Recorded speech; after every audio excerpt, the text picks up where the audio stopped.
Welcome to this presentation on vaporizer basics, when the need for extra propane storage is required, but not always practical. My name is Chad Ackner. I'm the Technical Service Advisor for Dealers LP Equipment and the R.E. Michael Company.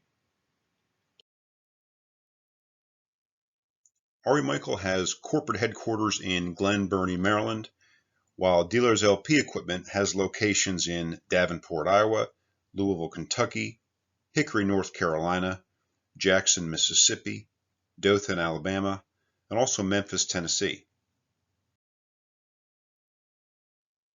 It's important to note that anything discussed today should not in any way be construed to override any of your local applicable codes, any of your insurance requirements, or any of your company policies. Anything referenced today is from NFPA 54 and also NFPA 58.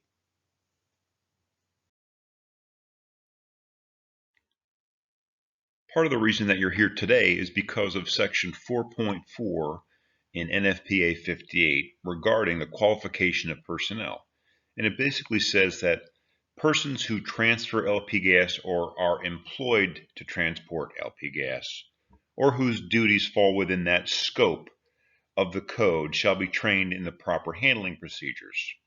It also states that refresher training is required at least every 3 years. Additionally, all training must be documented, and that documentation must be retained.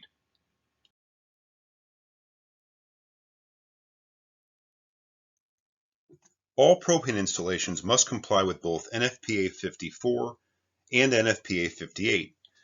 Those installations must also comply with your local AHJ, or authority having jurisdiction, which may be a local code enforcement agency or a fire marshal. Company policies must always be followed, in addition to following manufacturer's instructions. Part of the code is to actually follow the manufacturer instructions, whether it pertains to NFPA 54 or NFPA 58. So that is actually written into the code. Always work safely, document everything that's performed during the installation or during the service work, and retain all documentation.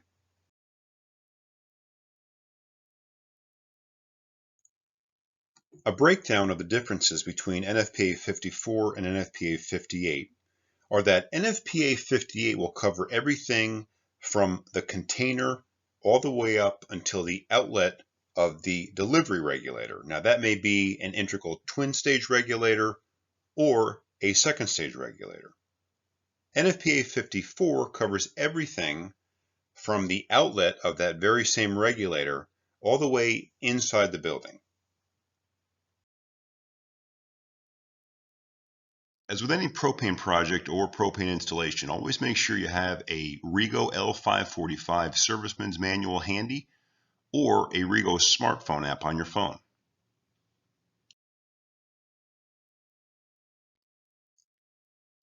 This is a message for anybody servicing commercial or industrial accounts.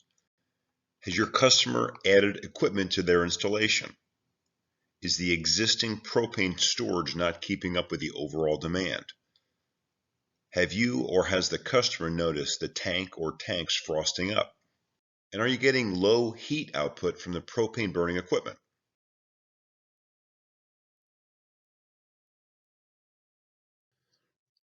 To begin this discussion, we need to understand that propane is delivered and stored in its liquid form. And the appliances that are connected to the propane container are actually burning the propane vapors. So how does this all work? The propane liquid, which is touching the steel inside the container, is considered to be the wetted surface area, or the wetted surface on the inside of the container. Wherever the liquid is touching inside of a container is where it will draw the ambient temperature in, or the ambient warmth in, through the shell of the container to heat the liquid. The more surface area, or the more wetted surface there is, the better the vaporization rate of the system. Therefore, the larger the container, the better the system will perform as a general rule. In order to supply the demand correctly, liquid propane needs to undergo a phase change. It needs to vaporize from a liquid to a vapor inside the container before the equipment can combust it, whether it's a generator, a barbecue, a boiler, a cook stove, and so forth. The rate of natural vaporization in the tank is essential to two factors: tank size and fill level of the container, as I mentioned a moment ago. The more wetted surface inside the container, the better the vaporization that container will have. Additionally, the ambient air temperature.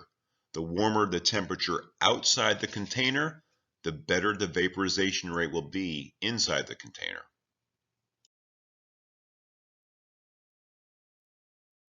Think of it this way. Let's say you have two pots of boiling water, one 2 quarts and another 2 gallons.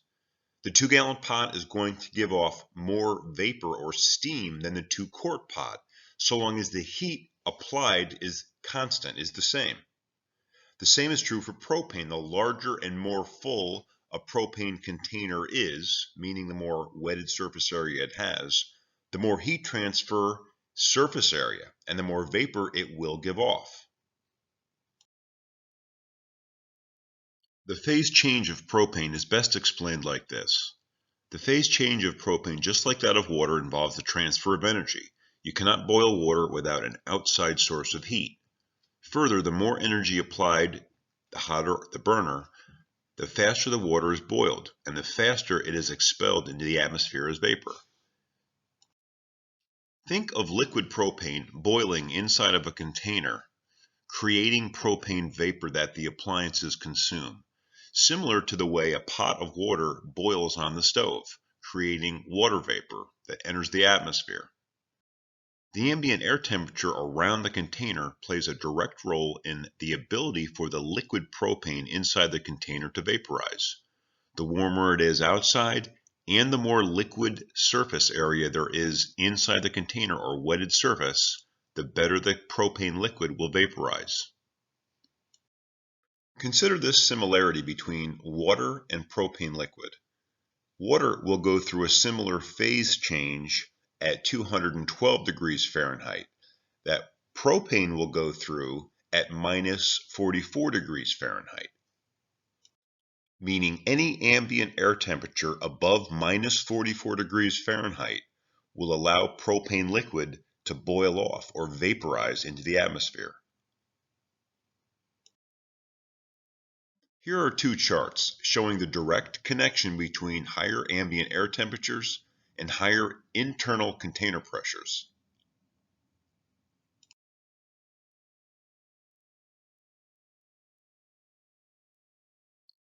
If the solution for greater vaporization is more wetted surface inside the container, there are two ways this can be resolved. Either installing a larger container with more surface area, or adding several tanks manifolded together.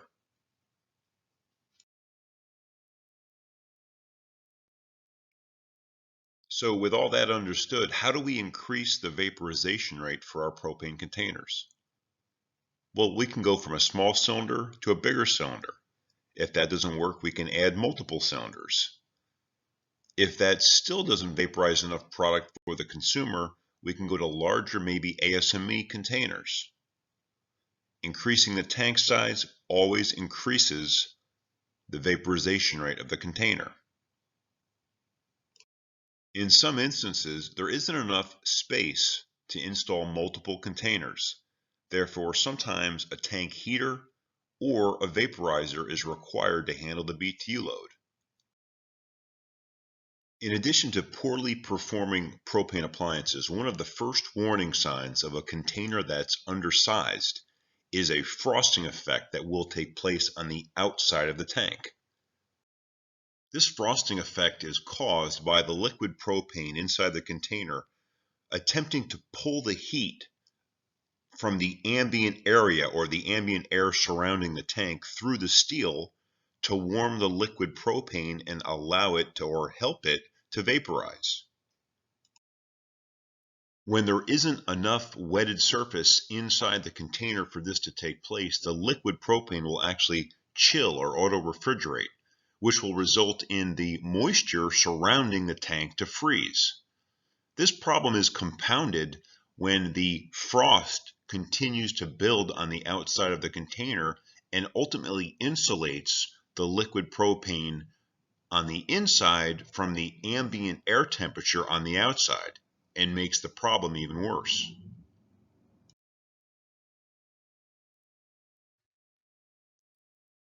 Here's an example of a construction heat installation where the container was undersized. We have a 1,000 gallon tank. The tank is 60% full.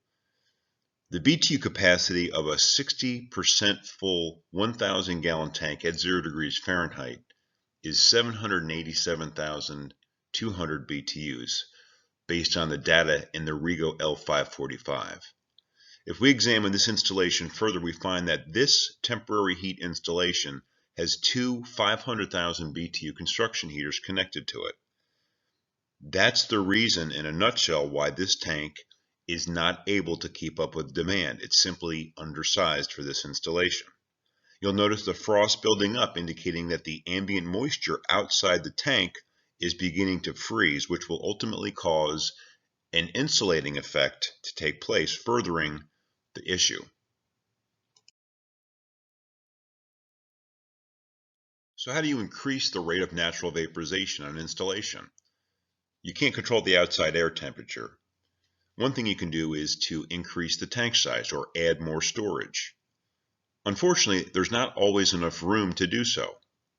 Another thing you can do is to ensure that the tank or tanks always stay full. However, in the real world, that's not practical. This is where vaporizers come in. If you consider the cost of additional storage tanks, the impracticality and inefficiency of frequent refills, and potentially the cost of land required to add more storage tanks, it all points to one direction: the installation of a vaporizer. In most residential and light commercial applications, a vaporizer is not necessary. Natural vaporization is generally sufficient to take care of the demand of those applications. The larger propane consuming equipment often requires more vapor than any natural vaporization can provide. In these instances, propane vaporizers often succeed in getting the job done.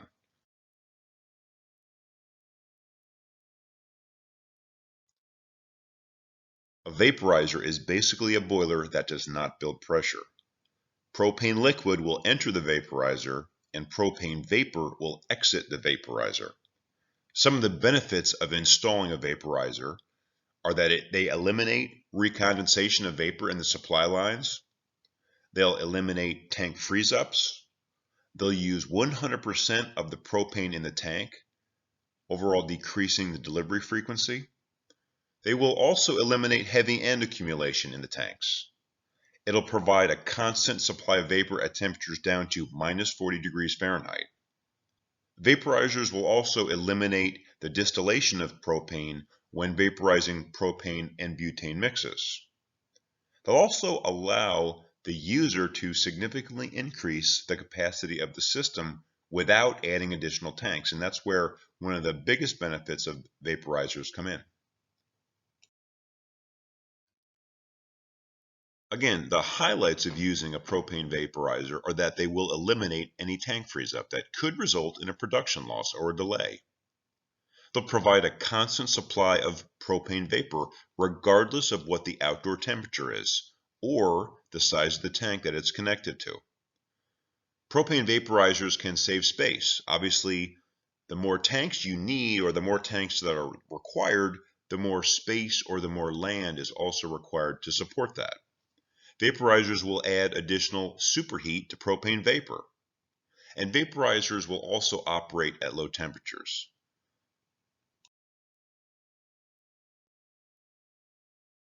Here's an interesting chart that shows the number of containers required to equal the capacity of an all-gas 4040H vaporizer. This chart shows how many containers are needed at 40 degrees Fahrenheit, 20 degrees Fahrenheit, 0 degrees Fahrenheit, minus 10 degrees Fahrenheit, and also minus 20 degrees Fahrenheit.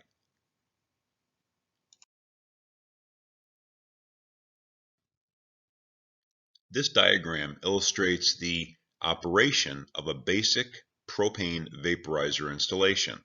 On the left, you'll notice the propane container housing liquid and vapor, liquid supplying the vaporizer. And on the right, you'll notice that propane vapor is exiting the vaporizer, entering the regulator, and ultimately the propane consuming appliance. Ari Michael, together with Dealers LP Equipment, sell all-gas vaporizers located and headquartered in Seattle, Washington. All-gas, along with Ari Michael and Dealers LP, offer an excellent single source for design, installation, and service for total system needs. Once the decision is made to consider a vaporizer installation, it's equally important to make sure it's sized properly and also installed properly.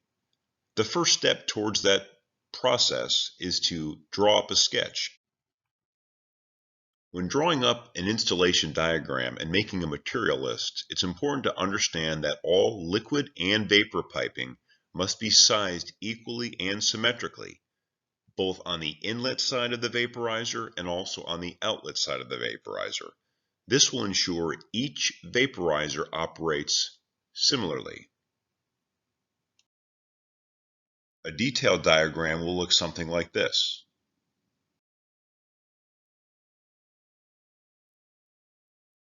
These are some examples of the proper way to pipe multiple vaporizers in one installation, both 2-unit, 3-unit, and 4-unit installations. You'll notice that all of the piping on the inlet side and the outlet side is sized the same and is all symmetrical.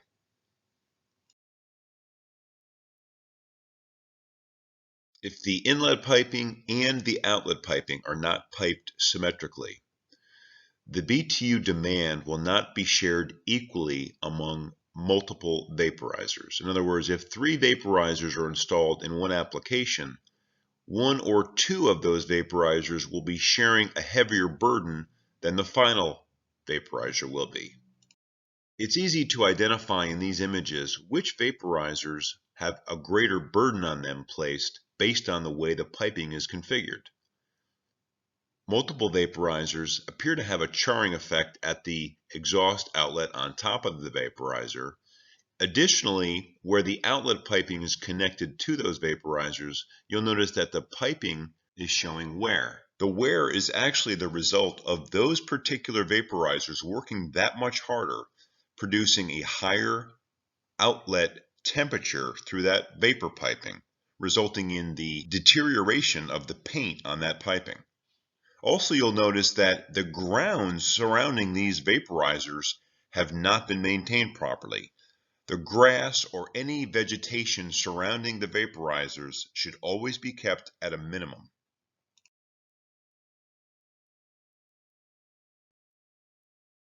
Another great installation tip is to always make sure that the regulators are installed higher than the upstream high-pressure piping. This will prevent any recondensed propane going from a vapor back to a liquid from entering the regulator and then ultimately feeding the propane equipment. Just like any other gas utilization equipment, servicing and maintaining propane vaporizers is essential. They should be cleaned, inspected, leak tested, checked for operation annually. And finally, when installing a propane vaporizer, always connect that vaporizer to a new storage container. A new storage container will give you the peace of mind that there are no heavy ends residing in the bottom of the tank. Heavy ends introduced into the inlet of a propane vaporizer will result in service issues and also performance issues. All Gas SDI has a great website with resources and more information. Check it out when you get a chance. Thank you for watching this presentation on the basics of propane vaporizers. For more information, reach out to your dealer's LP equipment representative or visit the All Gas website, as previously mentioned. Thanks very much and have a great day.